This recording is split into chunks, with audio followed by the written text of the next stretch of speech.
بسم اللہ الرحمن الرحیم۔ میں ہوں عمران احمد اور آپ دیکھ رہے ہیں میرا YouTube channel AIO audio book. پیش خدمت ہے اس کتاب کا اگلا حصہ۔ چلیے شروع کرتے ہیں۔ چند برس پہلے حالات بدلنے لگے۔ بچے بڑے ہو رہے تھے اور انہوں نے واضح کر دیا کہ انہیں اب ماں کی ویسی ضرورت نہ تھی جیسی کہ کبھی ہوا کرتی تھی۔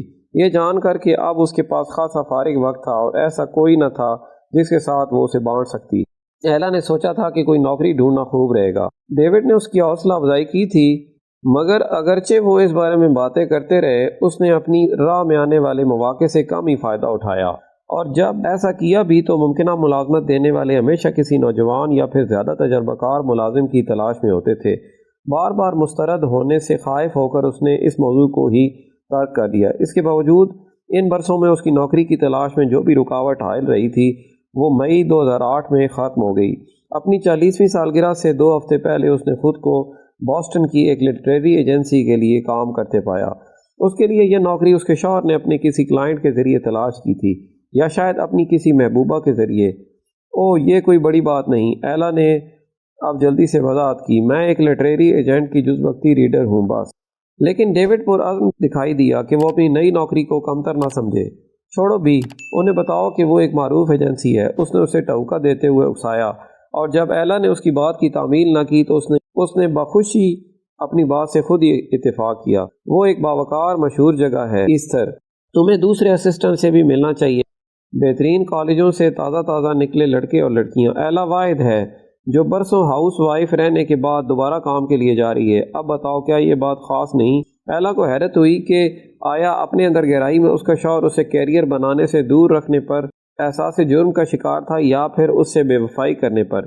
یہی 2 وضاحتیں ہو سکتی تھیں جو وہ سوچ سکی کہ وہ اب اتنے جوش و خروش سے کیوں بھرا ہوا تھا۔ ڈیوڈ نے مسکراتے ہوئے بات ختم کی، یہی ہے جسے میں جرأت مندی کہتا ہوں، ہم سب کو اس پر فخر ہے، یہ تو ایک نعمت ہے، ہمیشہ سے تھی۔ آنٹی ایستر نے ایسے جذباتی لہجے میں کہا کہ یوں لگا جیسے ایلا میز پر موجود نہ تھی اور دنیا سے گزر چکی تھی۔ ان سب نے اسے محبت بھری نگاہوں سے دیکھا، تاکہ ایوی نے بھی کوئی منہ پھاٹ تبصرہ نہ کیا، اور اورلی پہلی بار اپنی لکس کے سوا کسی شے کی پرواہ کرتی دکھائی دی۔ ایلا نے خود پر جبر کیا کہ وہ اس مہربانی بھرے لہجے کی قدر کرے، مگر اسے خود پر تھکن طاری ہوتی محسوس ہوئی جس کا تجربہ اسے پہلے کبھی نہیں ہوا تھا۔ اس نے چپکے سے دعا کی کہ کوئی اس موضوع کو بدل دے۔ اس کی بڑی بیٹی جینٹ نے ضرور اس کے دل سے نکلتی یہ بات سن لی ہوگی، کیونکہ وہ اچانک چہک کر بولی، میرے پاس بھی ایک خوشخبری ہے۔ کسی امید سے چمکتے سب چہروں کا رخ اس کی طرف گھوم گیا۔ اسکاٹ اور میں نے شادی کا فیصلہ کیا ہے، جینٹ نے اعلان کیا۔ مجھے معلوم ہے کہ آپ سب کیا کہیں گے، یہ کہ ابھی ہمارا کالج مکمل نہیں ہوا اور یہی کچھ، لیکن آپ کو سمجھنا ہوگا، ہم دونوں یہ بڑا قدم اٹھانے کے لیے خود کو تیار محسوس کرتے ہیں۔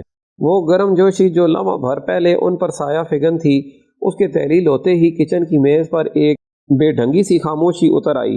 اورلی اور ایوی نے ایک دوسرے کو خالی نگاہوں سے دیکھا، اور آنٹی ایستر سیب کے جوس کے گلاس کو اپنے ہاتھوں کی گرفت میں لیے جیسے جم کر رہ گئیں۔ ڈیوڈ نے کانٹا پرے رکھ دیا، جیسے اسے بالکل بھوک نہ رہی تھی، اور ہلکی بھوری آنکھیں سکیڑ کر جینٹ کی طرف دیکھا، جن کے گوشوں پر مسکراتے رہنے سے لکیریں سی پڑ چکی تھیں۔ تاہم اس وقت وہ بہرحال مسکرا نہیں رہا تھا، اس کا منہ یوں بسورا ہوا تھا جیسے اس نے ابھی ترش سرکے کا گھونٹ بھر لیا ہو۔ بہت خوب، مجھے آپ سے توقع تھی کہ میری خوشی بانٹیں گے، مگر اس کے بجائے مجھے یہ سرد رویہ مل رہا ہے۔ جینٹ نے شکایت کی، تم نے ابھی کہا کہ تم شادی کرنے جا رہی ہو۔ ڈیوڈ نے یوں کہا جیسے جینٹ نہ جانتی ہو کہ وہ کیا کہہ چکی تھی، اور اب اسے مطلع کرنے کی ضرورت تھی۔ ڈیڈ، میں جانتی ہوں کہ یہ ذرا جلدی لگتی ہے، لیکن گزشتہ روز اسکاٹ نے مجھے شادی کی پیشکش کی تھی اور میں پہلے ہی ہاں کہہ چکی ہوں۔ لیکن کیوں؟ ایلا نے پوچھا۔ جس طرح سے اس نے ایلا کو دیکھا، ایلا سمجھ گئی کہ اس کی بیٹی کو اس قسم کی سوال کی توقع نہ تھی۔ اس کے بجائے وہ یہ توقع کر رہی تھی کہ پوچھا جائے گا کب اور کیسے۔ بہر صورت اس کا مطلب ہوتا کہ وہ اپنے عروسی لباس کی خریداری شروع کر سکتی تھی۔ کیوں کا سوال ایک بالکل مختلف معاملہ تھا، اور اس نے اسے مکمل طور پر حیرت زدہ کر دیا تھا۔ کیونکہ مجھے اس سے محبت ہے، میرا خیال ہے۔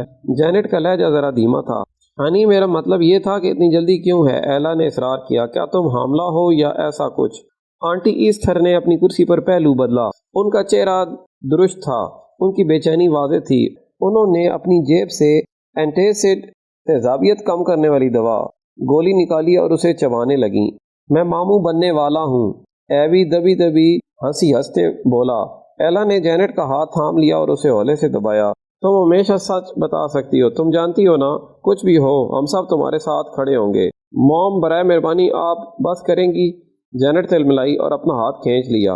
اس کا حمل سے کچھ لینا دینا نہیں، آپ مجھے شرمندہ کر رہی ہیں، میں بس مدد کرنے کی کوشش کر رہی ہوں، ایلا نے سکون سے جواب دیا۔ سکون وہ حالت تھی جس میں تھوڑے عرصے سے رہنا مشکل سے مشکل تر ہوتا چلا گیا تھا۔ آپ کا مطلب ہے میری بےزتی کر کے؟ بظاہر میرے اور اسکاٹ کے شادی کرنے کی واحد وجہ جو آپ کو نظر آتی ہے یہ ہے کہ میں حاملہ ہو چکی ہوں۔ کیا آپ کو کبھی خیال بھی آیا ہے کہ ہو سکتا ہے میں اس لڑکے سے اس لیے شادی کرنا چاہتی ہوں کہ مجھے اس سے محبت ہے؟ ڈیٹنگ کرتے ہوئے ہمیں اب 8 ماہ ہو چکے ہیں۔ اس پر ایلا تمسخر سے بولی، او ہاں، یوں جیسے تم 8 ماہ میں کسی مرد کے کردار کا پتہ کر سکتی ہو۔ تمہارے باپ اور میری شادی کو تقریباً 20 سال ہو چکے ہیں اور ہم بھی یہ دعویٰ نہیں کر سکتے کہ ہم ایک دوسرے کے بارے میں سب کچھ جانتے ہیں۔ 8 ماہ کسی رشتے میں کوئی مدت نہیں۔ خدا کو یہ پوری کائنات تخلیق کرنے میں صرف 6 روز لگے تھے۔ ایوی مسکراتے ہوئے بولا، مگر میز پر موجود سب لوگوں کی سرد نگاہوں نے اسے دوبارہ خاموش ہونے پر مجبور کر دیا۔ بڑھتے ہوئے تناؤ کو محسوس کر کے ڈیوڈ، جس کی نگاہیں اپنی بڑی بیٹی پر جمی تھیں اور اس کی پیشانی پر کسی خیال پر لکیریں نمودار ہو چکی تھیں، اس نے مداخلت کی۔ ہنی، تمہاری ماں یہ کہنے کی کوشش کر رہی ہے کہ ڈیٹنگ اور بات ہے اور شادی بالکل مختلف چیز۔ لیکن ڈیڈ، آپ کا کیا خیال ہے کہ ہم ہمیشہ ڈیٹ ہی کرتے رہیں گے؟ جینٹ نے پوچھا۔ گہری سانس بھرتے ہوئے ایلا بولی، بالکل صاف گوئی سے کہوں تو ہمیں تم سے کسی بہتر انتخاب کی توقع تھی۔ تم ابھی اتنی نوعمر ہو کہ کسی سنجیدہ بندھن میں بندھنے کی قابل نہیں۔ آپ کو پتہ ہے کہ میں کیا سوچ رہی ہوں موم؟ جینٹ نے اتنے سپاٹ لہجے میں کہا جو پہچاننا مشکل تھا۔ مجھے لگ رہا ہے جیسے آپ اپنے اضطراب کو مجھ پر تھوپ رہی ہیں، لیکن صرف اس لیے کہ آپ نے نوعمری میں شادی کی اور جب آپ میری عمر کی تھیں تو آپ کی گود میں بچہ آ گیا۔ اس کا مطلب یہ نہیں کہ میں بھی وہی غلطی کروں گی۔ ایلا کا چہرہ یوں سرخ ہو گیا جیسے کسی نے اسے تھپڑ دے مارا ہو۔ اپنے دل میں کہیں اسے وہ مشکل حمل یاد تھا جس کے نتیجے میں جینٹ کی وقت سے پہلے پیدائش ہوئی تھی۔ اس کی بیٹی نے اپنے بچپن میں اس کی ساری توانائی نچوڑ لی تھی اور یہی وجہ تھی کہ دوبارہ حاملہ ہونے سے پہلے اس نے 6 سال انتظار کیا تھا۔ سویٹ ہارٹ، ہم تمہارے لیے خوش تھے جب تم نے اسکاٹ سے میل ملاپ شروع کیا تھا۔ ڈیوڈ نے محتاط انداز میں ایک مختلف حکمت عملی آزمانے کی کوشش کرتے ہوئے کہا، وہ اچھا لڑکا ہے، لیکن کون جانتا ہے کہ گریجویشن کے بعد تم کیا سوچو؟ حالات تب بہت مختلف ہو سکتے ہیں۔ جینٹ نے اولے سے سر ہلایا جس میں مصنوعی رضامندی کا شائبہ سا تھا، پھر وہ بولی، کیا اس لیے کہ اسکاٹ یہودی نہیں ہے؟ ڈیوڈ نے بے یقینی کے عالم میں آنکھیں گھمائیں۔ نسل، مذہب یا صنف کے متعلق گھر میں کوئی منفی رائے دینے سے گریز کرنے پر اسے اپنے کشادہ دل اور مہذب باپ ہونے پر ہمیشہ فخر رہا تھا۔ تاہم جینٹ درشت دکھائی دی۔ اپنی ماں کی طرف مڑتے ہوئے اس نے پوچھا، کیا آپ میری آنکھوں میں دیکھ کر یہ بتا سکتی ہیں کہ اگر اسکاٹ ہارون نامی کوئی نوجوان یہودی ہوتا تو تب بھی آپ یہی اعتراضات کر رہی ہوتیں؟ جینٹ کے لہجے میں طنز اور تلخی پروئے ہوئے تھے اور ایلا کو خدشہ تھا کہ اس کی بیٹی کے اندر اس کے لہجے سے زیادہ تلخی اور طنز بھر رہے تھے۔ سویٹ ہارٹ، میں تم سے پوری ایمانداری سے بات کروں گی، چاہے یہ تمہیں پسند نہ آئے۔ میں جانتی ہوں کہ نوجوان ہونا اور محبت میں گرفتار ہونا کیسا شاندار محسوس ہوتا ہے، میرا یقین کرو میں سمجھتی ہوں، لیکن کسی مختلف پس منظر کے شخص سے شادی کرنا ایک بڑا جوا ہے، اور تمہارے ماں باپ کی حیثیت سے ہم یقین دہانی چاہتے ہیں کہ جو کچھ تم کرنے جا رہی ہو وہ ٹھیک ہو۔ اور آپ کو کیسے پتا ہے کہ جو کچھ آپ کے نزدیک ٹھیک ہے وہ میرے لیے ٹھیک ہوگا؟ اس سوال نے ایلا کو ذرا بجھا دیا۔ اس نے آہ بھری اور اپنے پیشانی کو مسلا، یوں جیسے سر درد شروع ہونے کو ہو۔ مجھے اس سے محبت ہے موم، کیا اس بات کی آپ کے نزدیک کوئی اہمیت ہے؟ کیا آپ کو یہ لفظ کہیں سے یاد آتا ہے؟ اس کی وجہ سے میرا دل تیز تیز دھڑکتا ہے، میں اس کے بغیر جی نہیں سکتی۔ ایلا نے خود کو بے ساختہ ہنستے سنا۔ اس کا اپنی بیٹی کے جذبات کا مذاق اڑانے کا کوئی ارادہ نہیں تھا، بالکل بھی نہیں، لیکن شاید اس کو اس کے یوں ہنسنے سے ایسا ہی لگا، کسی سبب سے جو خود اس کے لیے نامعلوم تھا۔ اسے بے حد گھبراہٹ محسوس ہوئی۔ جینٹ سے پہلے بھی اس کے جھگڑے ہوئے تھے سینکڑوں بار، مگر آج ایسا محسوس ہوا جیسے وہ کسی اور سے کسی بڑی بات پر تکرار کر رہی ہو۔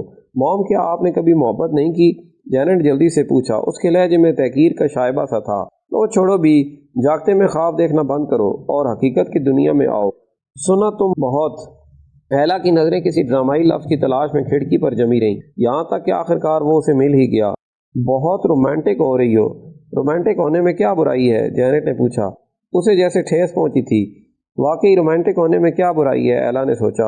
وہ رومان پسندی کے بارے میں کب سے اتنی برہم ہونے لگی تھی؟ اپنے دماغ کو پریشان کرتے ان سوالوں کے جواب دینے میں ناقابل اس نے بات جاری رکھی۔ چھوڑو بھی انی، تم کس صدی میں جی رہی ہو؟ اپنے دماغ میں یہ بات بٹھا لو، عورتیں ان مردوں سے شادی نہیں کرتی جن سے وہ محبت میں گرفتار ہوں۔ وقت آنے پر وہ ایسے لڑکے کا انتخاب کرتی ہیں جو اچھا باپ اور قابل بھروسہ شوہر بنے۔ محبت بس ایک خوشگوار اور شیریں احساس ہے جو طاری ہوتا اور پھر تیزی سے گزرتے زائل ہو جاتا ہے۔ اب تک کے لیے اتنا ہی، ملتے ہیں اگلی ویڈیو میں۔ اپنا خیال رکھیے اور ہمارے اس چینل کا بھی۔ اللہ حافظ۔